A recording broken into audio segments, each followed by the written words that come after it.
నా పేరు తీవిండి కళ్యాణ్ కుమార్ ఆచార్యులు. మాది కావలి, నెల్లూరు జిల్లా.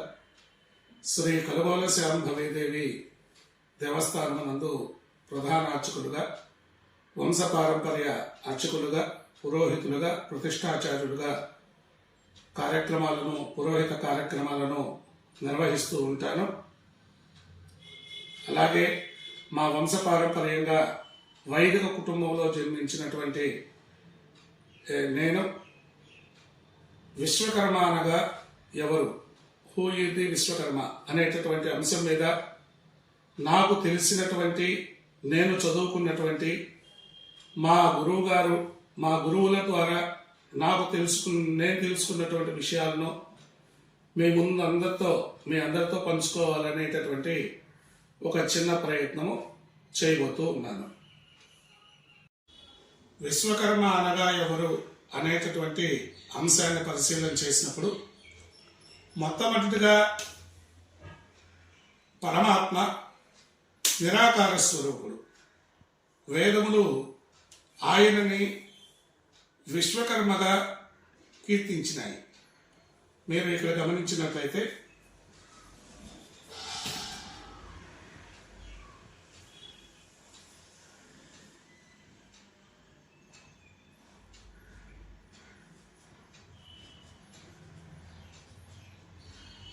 పరమాత్మ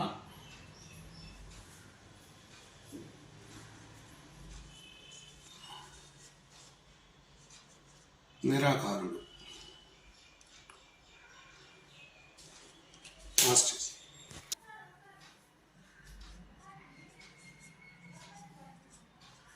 వేదములో తెలుపబడిన నామం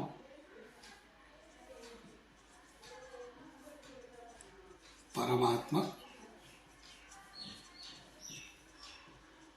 విశ్వకర్మ.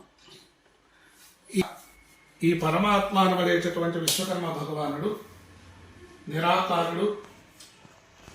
అలాగే వేదంలో తెలుపబడినటువంటి ఈయనకు చెప్పినటువంటి నామము మాత్రం విశ్వకర్మ అని చెప్పబడి ఉన్నది.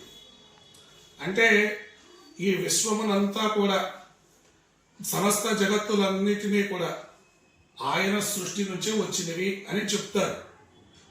అయితే ఈ విశ్వకర్మ భగవానుడు సాకార రూపమును ధరించదాల్చి పరమాత్మ తన అంశ నుండి సృష్టి కార్యము నిర్వహించేదానికి విశ్వకర్మ అనగా ఎవరు అనేటటువంటి విషయాన్ని మనం పరిశీలన చేసినప్పుడు మొదటిగా పరమాత్మ నిరాకారుడు.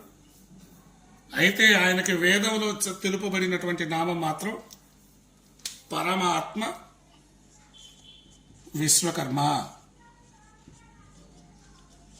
వేదంలో మాత్రం పరమాత్మను విశ్వకర్మగా వర్ణించాయి. పరమాత్మ విశ్వకర్మ తన సృష్టి కార్యము చేయుటకు సాకార రూపమును ధరించతలచి స్త్రీ, నపుంసక రూపాలలో తానై విరాజిల్లుతూ ఉన్నాడు.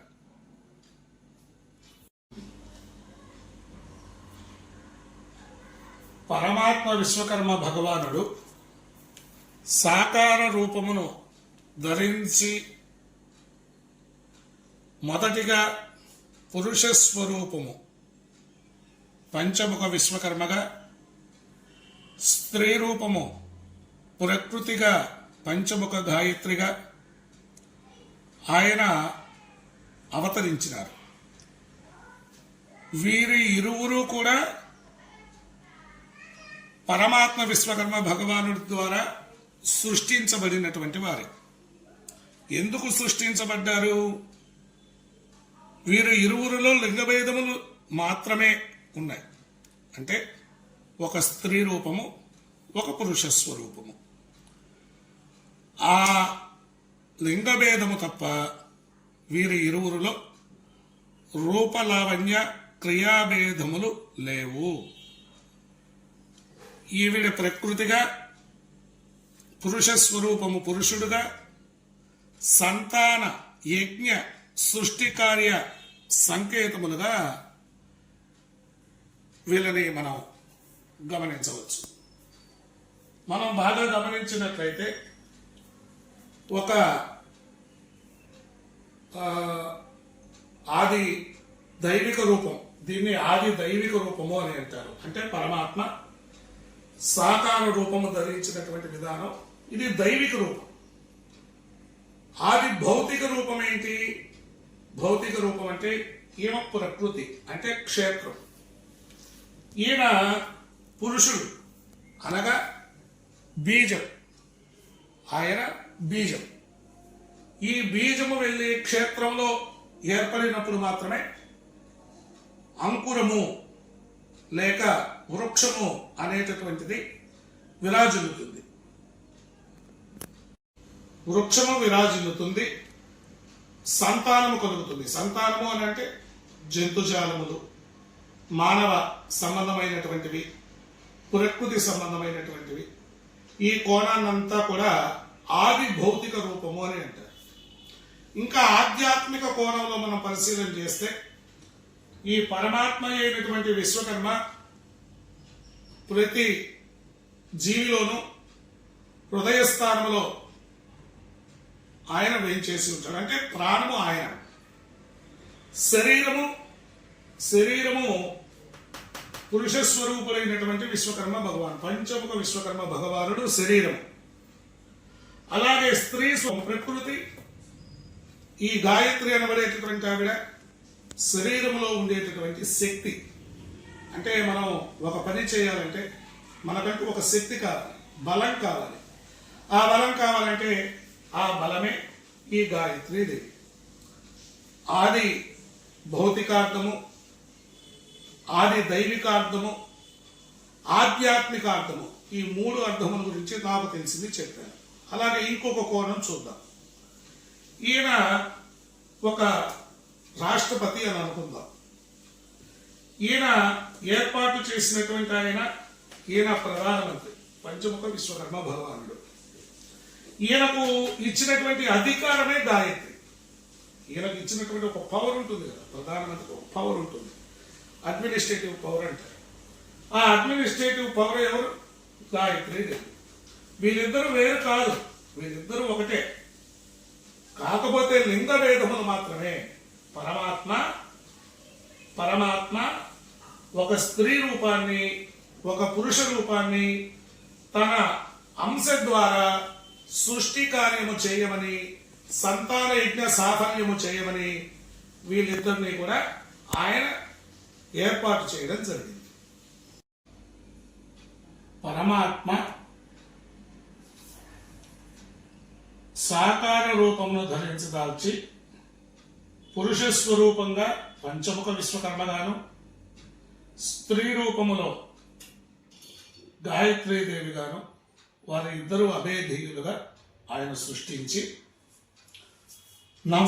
నపుంసక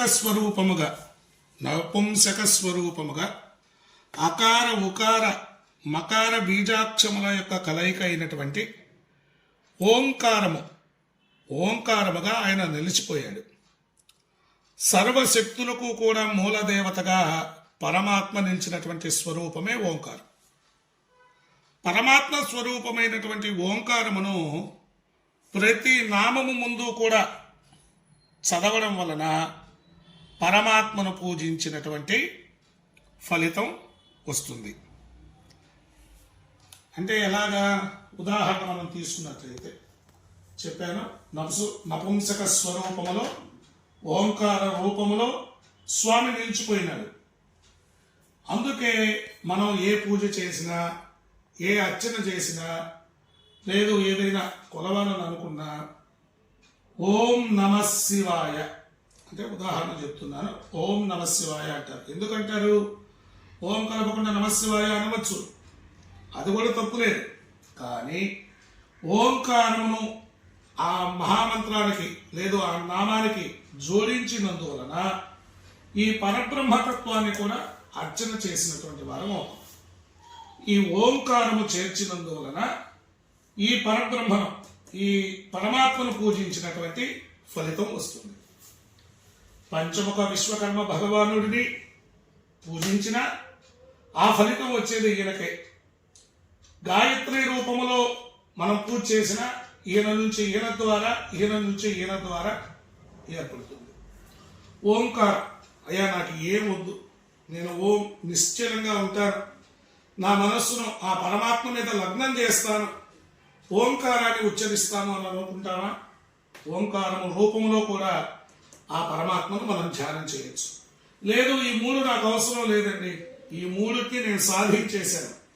మొదటిగా గాయత్రీదేవి రూపంలో స్వామి యొక్క అనుగ్రహాన్ని పొందాను. తర్వాత విశ్వకర్మ భగవానుడి రూపంలో స్వామిని ధ్యానించాను, పూజించాను. ఆ తర్వాత ఓంకార రూపంలో స్వామిని పూజించాను, ధ్యానించాను. అయిపోయింది. నేను ఈ మూడింటిని కూడా సాధించేశాను. సాధించేసినప్పుడు ఆ పరమాత్మ, నిరాకారుడైనటువంటి ఆ పరమాత్మను మనం ధ్యానం చేసుకోవచ్చు, పూజించుకోవచ్చు, ఉపాసన చేసుకోవచ్చు. వాటికి రూపము లేదు, భేదము లేదు, క్రియ లేదు, లింగ భేదములు లేవు, ఏమీ లేవు.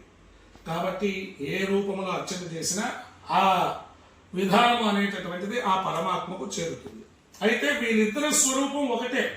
పంచముఖ విశ్వకర్మ, పంచముఖ గాయత్రి ఇద్దరి యొక్క స్వరూపం ఒకటే. అయితే ఇందాక చెప్పాను కదా, ఈయన ఒక పదవి, ఈవిడ అధికారం, రెండు కలిపినప్పుడు మాత్రమే జగత్ సృష్టి. అలాగే ఈవిడ స్త్రీ స్వరూపము, ఆయన పురుష స్వరూపము.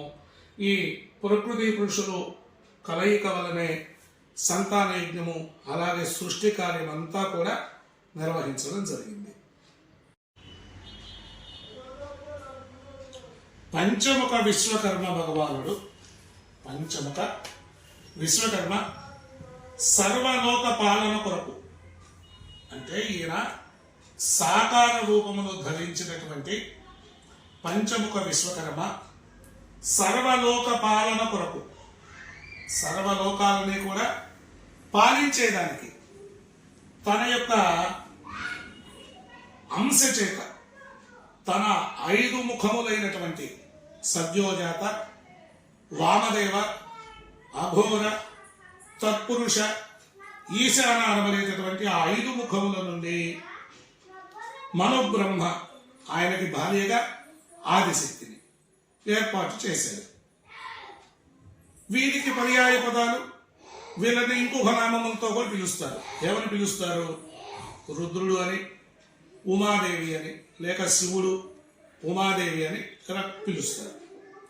అలాగే రెండవ కార్యము చేసేదానికి మయబ్రహ్మ ఆయనకు భార్యగా, అంటే ఆయనలో శక్తిగా పరాశక్తిని ఏర్పాటు చేశారు.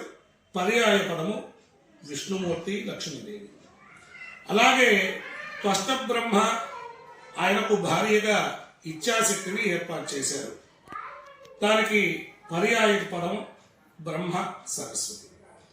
అలాగే శిల్పి బ్రహ్మ ఆయనకు భార్యగా క్రియాశక్తిని ఆయన ఏర్పాటు చేశారు. వారికి పర్యాయ పదములు ఇంద్రుడు, శచీదేవి. విశ్వజ్ఞ బ్రహ్మ ఆయనకు భార్యగా జ్ఞానశక్తిని, పర్యాయ పదములు సూర్యుడు, సన్న. అలాగా పంచమూర్తులను, పంచశక్తులను, పంచబ్రహ్మలను ఆయన ఏర్పాటు చేశాడు.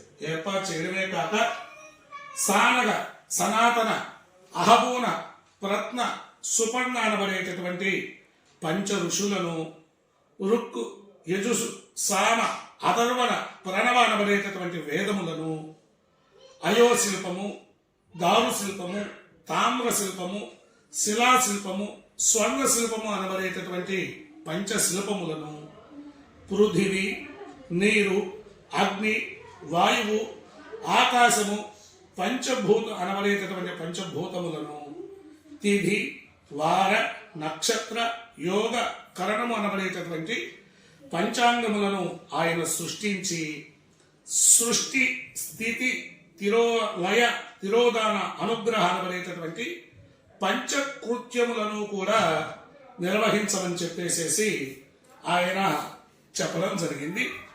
ఆ కార్యములలో మీరు ఇక్కడ బాగా గమనించినట్లయితే ఆ కార్యములలో వారిని ఆయన నియమించాడు. ఎవరు నియమించారు? సాకార స్వరూపమైనటువంటి పంచముఖ విశ్వకర్మ భగవానుడు సృష్టించాడు. ఆయనలో ఉండేటటువంటి శక్తియే, ఆయనకు ఉన్నటువంటి అధికారమే గాయత్రీదేవిగా చెప్పబడుతూ ఉన్నది. అయితే పెద్దలు వ్యతిరేకిస్తున్నటువంటి అంశాన్ని కొంచెం మనం గమనించినట్లయితే పరమాత్మ విశ్వకర్మకు నిరాకార స్వరూపానికి, లేదంటే ఇంకొక స్వరూపం అనుకుందాం, పరమాత్మ విశ్వకర్మకు గాయత్రికి, పరమాత్మ విశ్వకర్మకు గాయత్రికి మీరు కలిపి పూజలు చేస్తున్నారు, లేక యజ్ఞములు చేస్తున్నారు, లేక అభిషేకములు చేస్తున్నారు, లేక ఒకే గర్భాలయంలో వారిని ప్రతిష్టలు చేస్తూ ఉన్నారు, వారికి కళ్యాణములు కూడా ఇంకొక ముందు అడుగు వేసి కళ్యాణములు కూడా చేయిస్తూ ఉన్నారు అని చెప్పేసేసి వారి ఆరోపణ. అసలు గాయత్రి ఉందా లేదా ఆ సబ్జెక్ట్ మరలా మాట్లాడతాం. ప్రస్తుతానికి ఉంది అనుకుంటూ మాట్లాడుతూ ఉన్నాం. ఉంది అని ఎందుకు అనుకుంటున్నామంటే మన పెద్దవాళ్ళు అందరూ కూడా ఆ రూపాన్ని ధ్యానించారు, పూజించారు. ఇప్పుడు కూడా ఎన్నో దేవాలయాలన్నీ కూడా నిర్మాణం అవుతూ ఉన్నాయి, నిర్మాణం అయ్యాయి. గాయత్రి పరివారం అనబడేటటువంటి ఒక పెద్ద మహాసంస్థ ఏర్పడింది. వారు మహాగాయత్రి యజ్ఞాన్ని కూడా నిర్వహిస్తూ ఉన్నారు. ఉంది అనుకుంటూ మనం ప్రస్తుతానికి మాట్లాడుతున్నాం. ఈ పంచముఖ గాయత్రికి ఈయనకు మీరు పూజలు చేస్తూ ఉన్నారు అనేటటువంటిది వారి యొక్క ఒక అభియోగం, ఒక వాళ్ళు తెలుసుకున్నటువంటి దాంట్లో ఒక అభిప్రాయం, వాళ్ళ అభిప్రాయం. అయితే అయ్యా, ఈ గాయత్రికి ఈ పరమాత్మ విశ్వకర్మకు ముడిపెట్టడం అనేటటువంటిది కరెక్ట్ కాదు. అది అందరికీ తెలిసినటువంటి విషయమే. కానీ జగత్తునకు ఈయన ద్వారా, ఈ పరమాత్మ అయినటువంటి విశ్వకర్మ భగవానుడి ద్వారా, నిరాకారుడైనటువంటి విశ్వకర్మ భగవానుడి ద్వారా ఏర్పాటు చేయబడినటువంటి జగత్తునకు ప్రకృతి స్వరూపంగా ఏర్పాటు చేయబడినటువంటి స్త్రీ స్వరూపమైనటువంటి గాయత్రికి పురుష స్వరూపంగా, బీజ స్వరూపంగా ఏర్పాటు గావించబడినటువంటి పంచముఖ విశ్వకర్మకు మాత్రమే పూజలు, పునస్కారములు, యజ్ఞములు ఇవన్నీ కూడా నిర్వహించబడుతూ ఉన్నాయి అనేటటువంటి విషయాన్ని గమనిస్తారని తెలియచేస్తూ ఉన్నాం. సాకార రూపంలోనే కాక పరమాత్మను నిరాకారంలో కూడా ధ్యానించవచ్చు. అయితే మనకి పెద్దలు కూడా ఏం చెప్పారంటే ముందుగా గాయత్రీ దేవిని పూజించండి అని చెప్పారు. అందుకే గాయత్రి మంత్రంలో సవిత అంటే సవిత అంటే ఎవరో కాదు, ఆయన కూడా పంచముఖ విశ్వకర్మ భగవానుడే. ఆయన పంచముఖ విశ్వకర్మ భగవానుడు. ఈయన ద్వారా ఈయనను సాధించండి. ఈయన ద్వారా, గాయత్రీ దేవి ద్వారా విశ్వకర్మ భగవాను ధ్యానించండి, పూజించండి, అర్చించండి. ఈయన పూజించడం ద్వారా ఈయన అనుగ్రహం, వీరు ఇరువురు యొక్క అనుగ్రహం సంప్రాప్తించబడుతుంది. వీరి అనుగ్రహం ద్వారా నీవు నపుంసక స్వరూపంలో ఉండేటటువంటి ఓంకారాన్ని చేరుకుంటావు. దీన్ని కూడా అభ్యాసం చేసేసిన తర్వాత నీవు పరాత్పరుడైనటువంటి పరమాత్మ అయినటువంటి విశ్వకర్మ భగవాను, పరమాత్మ నిరాకారుడైనటువంటి ఆ స్వామి వారిని చేరుకునేటటువంటి దానికి సులభమైనటువంటి మార్గంగా మనకి పెద్దలు బోధించడం జరిగింది. ఈ కారణముల చేత పంచముఖ విశ్వకర్మను, పంచముఖ గాయత్రీ దేవిని, ఈ పంచముఖ విశ్వకర్మను, పంచముఖ గాయత్రీ దేవిని ఒకే గర్భాలయంలో ప్రతిష్ఠ చేయడం, అలాగే పూజించడం, యజ్ఞములు చేయడం, వాళ్ళిద్దరిని ఇంకొక స్టెప్ ముందుకు వేసి మాతాపితరులుగా భావించి కళ్యాణం జరపడం కూడా జరుగుతూ ఉంది. అయితే ఇప్పుడు ఇంకొక అంశం తీసుకుందాం. గాయత్రీదేవి అనబడేటటువంటి దేవత వేదంలో ఉందా లేదా అనేటటువంటిది ఇంకొక ప్రశ్నే. వేదములు అనంతములు, అనంతో వై వేదా అని అన్నారు పెద్దలు. అయితే మనకు వేదములు ఎంతవరకు లభ్యమై ఉన్నాయి? సరే, నిజంగా వేదంలో లేదా? వేదంలో అసలు గాయత్రి నామమే లేదా? లేదు గాయత్రి దేవతే లేదా అంటే ఉన్నది. గాయత్రి నామము ఉన్నది. గాయత్రీష్టి అనబడేటటువంటి ఒక అధ్యాయాన్ని, వేదంలో ఉన్నటువంటి ఒక అధ్యాయాన్ని పరిశీలన చేస్తే గాయత్రీష్టిలో గాయత్రి దేవతను రాక్షసులు, విశ్వకర్మ భగవాను దేవతలు, ఇట్లా దేవతలు, దానవులు కూడా అర్చించారని, పూజించారని వేదంలో సుస్పష్టంగా ఉంది. వేదంలో గాయత్రి మాత అనబడేటటువంటి పదము, అనబడేటటువంటి ఒక క్రతువు చక్కగా బోధించబడి ఉన్నది. వేదంలో లేదు అనేటటువంటి మాట కొంత అవాస్తవం. అంతేకాక సరే, అది కూడా కాదు, అది కూడా ఒప్పుకోమని అన్నాం. భరద్వాజ మహర్షి కొన్ని వందల సంవత్సరాల పాటు వేదాన్ని అధ్యయనం చేశాడు. అయినా కానీ వేదాధ్యయనం పూర్తి కాల.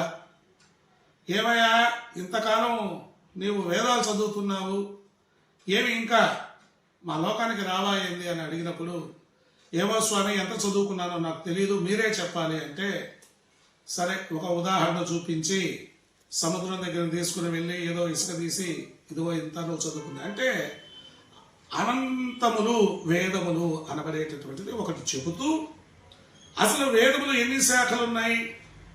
ఋగ్వేదము 21 శాఖలు, యజుర్వేదము 104 శాఖలు, సామవేదము 101 శాఖలు, అధర్వణ వేదము 1000 శాఖలు, ప్రణవ వేదం అసలు లభ్యంలోనే లేదు.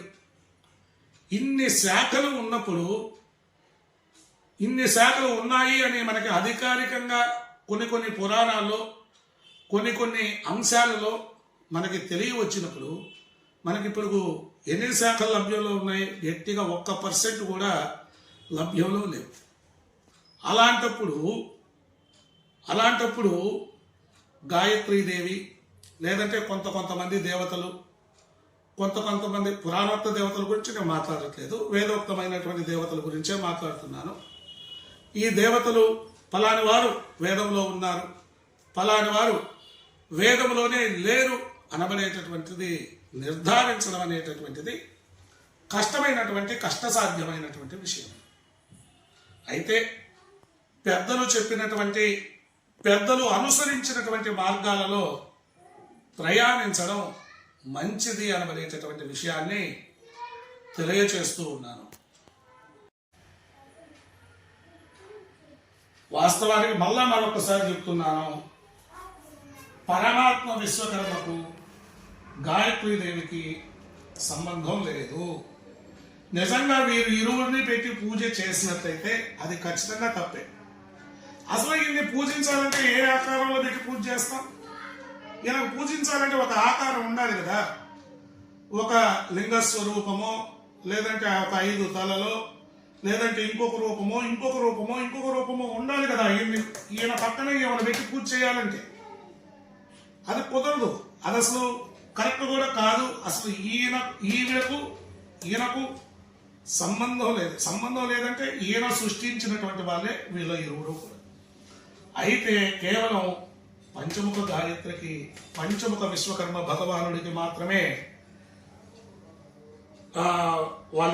ఇరువురికి మాత్రమే సంబంధాలు ఉన్నాయి. ఎటువంటి సంబంధం? అది కూడా మాతాపితుల సంబంధం, ప్రకృతి పురుషుల సంబంధం, క్షేత్ర బీజ సంబంధం, సంతాన యజ్ఞ సృష్టి కార్యములు నిర్వహించేటటువంటి సంబంధం. వీళ్ళని తల్లిదండ్రులు అనుకోకుండా మరి ఏమి అనుకోవాలి? తప్పనిసరిగా వీళ్ళిద్దరూ సృష్టి కార్యం నిర్వహించేటటువంటి దానికి తల్లిదండ్రులే కదా. అదే కదా మనకి అమరసింహుడు చెప్పినటువంటి మూలస్తంభం అనబడేటటువంటి గ్రంథంలో షణ్ముఖుడికి అంటే కుమారస్వామికి శివుడు చెప్పినటువంటి అంశం మొత్తం ఇదే కదా. ఇప్పుడు ఈ సృష్టి రహస్యాన్నంతా కూడా కుమారస్వామి అడుగుగా శివుడు ఉపదేశించినటువంటి వృత్తాంతం ఇదంతా కూడాను ఆయన వృత్తాంతమే. అయ్యా ఆయన ఇంకా చెప్తున్నాడు, పరమశివుడు ఇంకా చెప్తున్నాడు ఓ షణ్ముఖుడితోటి, నాయన సానగ సనాతన ఆబోన ప్రత్న సుపర్ణ అనబడేటటువంటి పంచ ఋషులు గోత్రీకులుగా కలిగినటువంటి వారు విశ్వబ్రాహ్మణులు అని చెప్పారట. అలాగే ఈ పరమాత్మ అయినటువంటి ఈ స్వామి నిరాకారుడు. ఈయన కులాలకు మతాలకు అతీతుడు. ఈయన సృష్టించినటువంటి ఈయన అంశలో నుంచి ఉద్భవించినటువంటి ఈయన ద్వారా ఏర్పాటు గావించబడినటువంటి ప్రకృతి పురుష మాతాపితరులుగా అవతరించినటువంటి విశ్వకర్మ భగవానుడు, గాయత్రీదేవి వాళ్ళ ఇరువురు కూడా లోక కళ్యాణము కొరకే విశ్వకర్మ గాయత్రీలుగా మాతాపితరులుగా జగత్ కార్యము నిర్వహించేటటువంటి దానికి ఈ పరమాత్మ తనకు తానుగా వీరి యొక్క రూపాలలో ఆయన సృష్టించుకున్నాడు, ఆయనకు ఆయనే ఉద్భవించుకున్నాడు, ఆయనకు ఆయనే ఏర్పాటు చేసుకునబడ్డాడు. అయితే పంచముఖ విశ్వకర్మ గాయత్రి దేవతల యొక్క 5 ముఖముల నుండి ఇంత చెప్పారు కదా, విశ్వకర్మ భగవానుకి సద్యోజాత వామదేవ ఘోర తత్పురుష ఈశాన అనబడేటటువంటి 5 ముఖములు ఉన్నాయి కదా. ఆ 5 ముఖములలో నుండి ఇంతకు చెప్పినట్లుగా సానగ సనాతన అహబోన ప్రత్న సుపర్ణలు వాళ్ళు కూడా ఆ ముఖముల నుంచి ఉద్భవించినటువంటి వారే విశ్వబ్రాహ్మణ గోత్రీకులకు విశ్వబ్రాహ్మణులకు మూల పురుషులు అని చెప్తారు. అయితే విశ్వబ్రాహ్మణులను వేదములేమో వైశ్వకర్మణులు అని పిలిచాయి, పండితులేమో విశ్వకర్మ బ్రాహ్మణులు అని పంచారుషేయులు అని పిలుస్తూ ఉన్నారు. శిల్పాచార్యులు వచ్చేసి రథకార బ్రాహ్మణులని, పాంచానన బ్రాహ్మణులు అని, స్థపతులు అని, స్థాపకులు అని, శిల్పాచార్యులు అని పిలువబడుతూ ఉన్నారు. అంతేకాకుండా కొన్ని ప్రదేశాల్లో వీరిని విశ్వకర్మలు అని, జాంగిడ బ్రాహ్మణులు అని ఇలా పిలుస్తున్నారు. మరి తెలుగు రాష్ట్రాల్లో మాత్రం విశ్వబ్రాహ్మణులు అని మాత్రమే పిలువబడుతున్నారు. అలాగే కుల వృత్తులు ఆచరిస్తూ ఉన్నటువంటి వాళ్ళు ఆచార్యులు అని, ఆచారి అని, ఇంకా గ్రామాల్లో పోతే ఆచార్య అని, భక్తులు అని, ఇంకా రకరకాలైనటువంటి నామాలతో వారు పిలువబడుతూ ఉన్నారు. అయితే నాకు తెలిసినటువంటి విషయాలను, నేను చదువుకున్నటువంటి విషయాలను ఏదో మీ అందరితో పంచుకోవాలి అనేటటువంటి విషయాన్ని మీ ముందుకు వచ్చాను తప్ప ఎవరిని విమర్శించడానికో ఏదో కాదు. మరలా ఒకటి చెబుతూ ఉన్నాను, పంచముఖ గాయత్రికి, పంచముఖ విశ్వకర్మ భగవానుడికి మాత్రమే పూజలు పునస్కారాలు యజ్ఞ యాగాది క్రియాకృతువులన్నీ కూడా జరపబడుతున్నాయి. వీళ్ళ ఇద్దరి యొక్క పూజలు పునస్కారాలు యజ్ఞములు యాగములు ఇవన్నీ కూడా జగత్ కళ్యాణానికి లోక కళ్యాణానికి ఉపయోగపడతాయి. లోక కళ్యాణం జరుగుతుంది, జగత్ కళ్యాణం జరుగుతుంది. వీరి ఇద్దరిని కలిపి అర్చన చేసినటువంటి వారికి సాక్షాత్తు ఆ పరమాత్మ యొక్క అనుగ్రహం సంపూర్ణంగా లభిస్తుంది. లేదు ఓంకార రూపములో ఆయన్ని ధ్యానించినట్లయితే ఆయన యొక్క అనుగ్రహం కూడా లభిస్తుంది. లేదు మాకు ఏ రూపములు వద్దు, మాకు ఏం అవసరం లేదు, మేము వీటన్నిటిని సాధించేశాం, అవసరం లేదని కాదు, సాధించేశాము అనుకున్నప్పుడు, ఇవన్నీ కూడా సాధించేశాం అనుకున్నప్పుడు ఈ డైరెక్ట్ గా పరమాత్మనే మనం పూజ చేసుకోవచ్చు. గాయత్రిని సాధించేసిన వాళ్ళు గాయత్రిని కాదు అని అంటారు. పంచముఖ విశ్వకర్మను సాధించేసినటువంటి వాళ్ళు ఈయన కూడా కాదనుకొని ఓంకారంలో పోతారు. ఈయన కూడా సాధించేసినటువంటి వాళ్ళు ఈయన దగ్గరకు వచ్చేస్తారు. ఇంకా వీరికి ఏముండదు, మొత్తం శూన్యము. దీన్ని చాలా కోణాల్లో చూడొచ్చు. ఆది దైవిక కోణము, ఆది భౌతిక కోణము, ఆధ్యాత్మిక కోణము, ఇట్లా 3 కోణాల్లో మనం పరిశీలన చేయొచ్చు. అయితే వీడియో చాలా ప్రొలాంగ్ అయిపోతుంది కాబట్టి మరొకసారి కలిసినప్పుడు వాటి గురించి మాట్లాడుకుందాం.